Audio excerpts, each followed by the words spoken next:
সকল কেক খেয়ে গাছটাকে নষ্ট করে দিচ্ছি।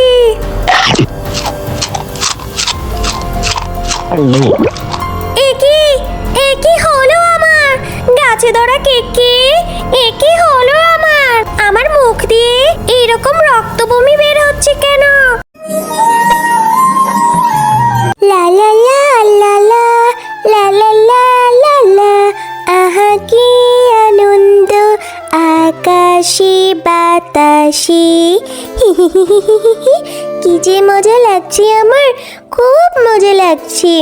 অবশেষে কত কান্নাকাটি করার পর মা আমাকে কেক খাওয়ার জন্য টাকা দিয়েছে। আমি আজ মজা করে কেক খাবো। কেকটা থেকে কি সুন্দর ঘ্রাণ আসছে না? আমার কেক! এই শেকড়ের বাচ্চা শেকড়ের জন্য আমি হোঁচট খেয়ে পড়ে গেলাম, আর আমার কেকটা হাত থেকে পড়ে গিয়ে নষ্ট হয়ে গেল। কত কষ্ট করে আমি কেকটা কিনলাম, এখন আমি কেকটা খেতেও পারলাম না। আহারে, আমার শেকড়ে হোঁচট খেয়ে পড়ে গিয়ে মেয়েটার কেকটা নষ্ট হয়ে গেল। আমার শেকড়গুলোও না হয়েছে বাপু, একদম কথা শুনে না, চারদিকে ছড়িয়ে ছিটিয়ে থাকে। এই মেয়ে, একটা কেক নষ্ট হয়েছে বলে এত কাঁদতে হয়? যাও, বাড়িতে যাও, বাড়িতে গিয়ে মাকে বলে আবার টাকা নিয়ে এসো। টাকা নিয়ে বাজারে গিয়ে আবার কেক কিনে খাও। যাও, কেঁদো না তুমি, আর কেঁদো না গো। চুপ করে তো গাছ, তুমি একদম কথা বলবে না। আবার কেক কিনে খাওয়ার কথা বলছো?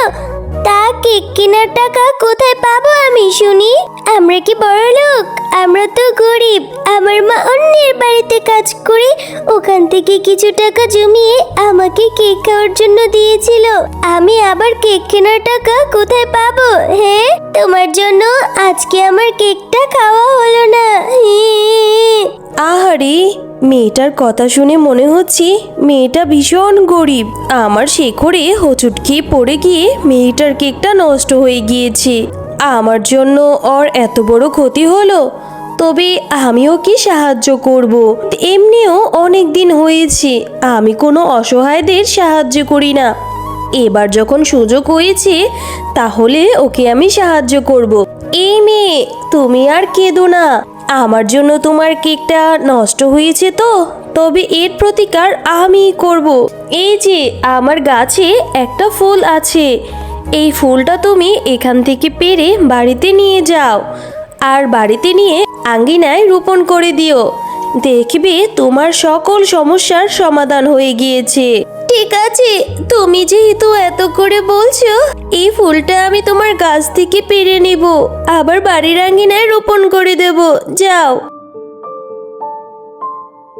এরপর টয়া সেই ফুলটা হাতে নিয়ে তাদের বাড়ির উদ্দেশ্যে রওনা দেয়, আর সে বাড়ির আঙ্গিনায় মাটি খুঁড়তে থাকে।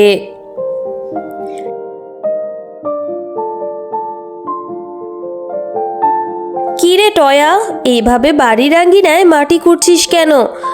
আর তোর পাশে ওইটা কিসের ফুল? ফুলটা থেকে কেমন যেন ঝাঁঝালো গন্ধ বের হচ্ছে। কোথা থেকে আনলি রে এই ফুল, টয়া? ও মা, তোমাকে তো আমি এই ফুলটার কথা বলতে ভুলেই গিয়েছি। এরপর টয়া তার মাকে সমস্ত ঘটনা খুলে বলে। সব শুনে তার মা বলে, কি বললি টয়া? এই ফুলটা থেকে নাকি গাছ হবে, আবার সেই গাছে নাকি কেকও ধরবে? তোর মাথাটা একদম নষ্ট হয়ে গিয়েছে। এইসব আজগুবি কথা বাদ দিয়ে ঘরে যা, ঘরে গিয়ে পড়তে বস। আমি এখন পুকুর থেকে পানি আনতে যাচ্ছি।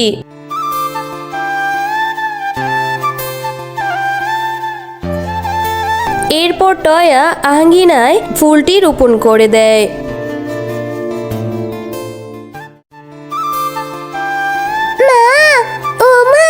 দেখেছো কি হয়েছে? দেখো, আমাদের উঠোনে কত বড় একটা কেকের গাছ হয়েছে, আর গাছে কত রকমের কেক ধরা রয়েছে। আমি এখন থেকে মজা করে কেক খাবো। কি মজা, কি মজা! খবরদার বলছি টয়া, এই গাছের একটা কেকও তুই ধরবি না। কোন না কোন গাছ তোকে একটা ফুল দিয়েছে, সেই ফুল থেকে নাকি আবার কেকের গাছ হয়েছে। এরকম কথা আমি কখনোও শুনিনি। আমাকে নিয়ে চল তো সেই গাছের কাছে, যে গাছ তোকে সেই জাদুর ফুলটা দিয়েছিল। ঠিক আছে মা, চলো।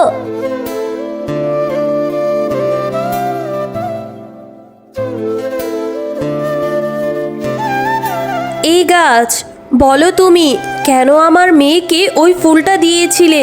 ওই ফুলটা থেকে আবার এক রাতের মধ্যে এত বড় একটা কেকের গাছ হয়েছে। কোনো খারাপ কিছুর উদ্দেশ্যে আমার মেয়েটাকে ফাঁসাতে চাও না তো তুমি? নিশ্চয়ই ওই গাছে ধরা কেকে বিষ আছে, যেটা খেলে আমাদের মা ও মেয়ের ক্ষতি হবে। কেন এই ফুলটা দিয়েছিলে তুমি বলো তো? না গো, তুমি আমাকে ভুল বুঝছো। আমার কোনো খারাপ উদ্দেশ্য নেই। আমি তোমার মেয়ের মুখ থেকে শুনেছিলাম তোমরা নাকি অনেক গরিব, তাই তো আমি তোমাদের সাহায্য করার জন্য সেই ফুলটা দিয়েছিলাম, যাতে করে তোমার মেয়ে সেই গাছে ধরা কেকের থেকে কেক খেতেও পারে, আবার তোমরা সেই কেক বাজারে নিয়ে বিক্রি করে তোমাদের অভাবও কাটাতে পারবে। আমার কোনো খারাপ উদ্দেশ্য নেই, বিশ্বাস করো। সত্যি বলছো গাছ? তুমি আমাদের সাহায্য করার জন্য সেই ফুলটা দিয়েছিলে? তবে ঠিক আছে, এই গাছে ধরা কেক এখন থেকে আমরা খাবো এবং বাজারে নিয়েও বিক্রি করে আমাদের সংসারের অভাব শেষ করব। তবে হে, একটা কথা মনে রেখো, ওই গাছের দিনের কেকগুলো তোমরা খাবে ও বিক্রি করবে, কিন্তু রাতের কেকগুলো ভুলেও ছুবেও না এবং খাবেও না। বুঝেছো? যাও, এবার বাড়িতে চলে যাও।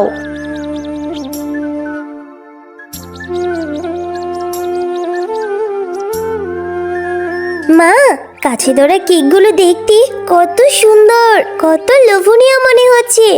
মনে হয় বাজারে নিয়ে গেলে এই গাছে ধরা কেক সবাই কিনে নেবে। তারপর তারা একটি ভ্যানে সেই গাছে ধরা কেকগুলো বিক্রি করতে থাকে, আর ক্রেতারাও খুশি মনে সেই কেকগুলো কিনে নিতে থাকে।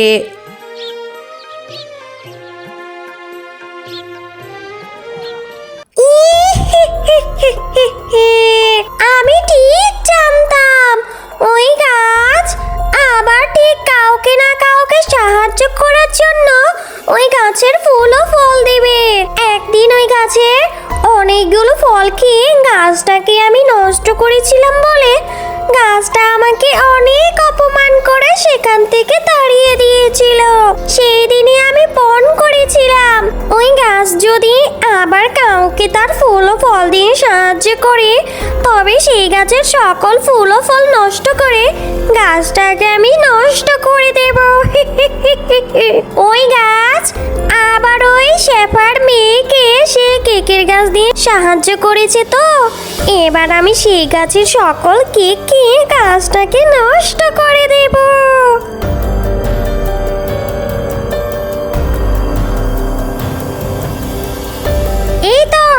এই তো সেই কেকের গাছ।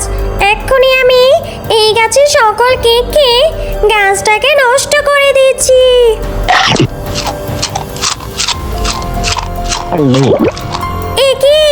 একি হলো আমার গাছে ধরা কেক খেয়ে? একি হলো আমার মুখ দিয়ে এরকম রক্ত বমি বের হচ্ছে কেন? আমার ভেতরটা যে জ্বলে গেল। কেউ আছো? আমাকে বাঁচাও। ওরে বাবারে, ওরে মারে, মরে গেলাম যে, মরে গেলাম।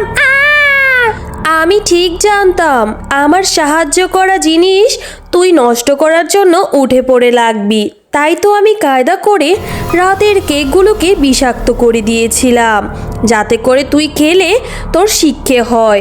এবার উচিত শিক্ষে হয়েছে তোর।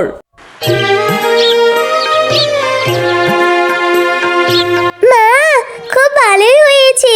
গাছে ধরা কেকগুলো খেতে ভীষণ মজা।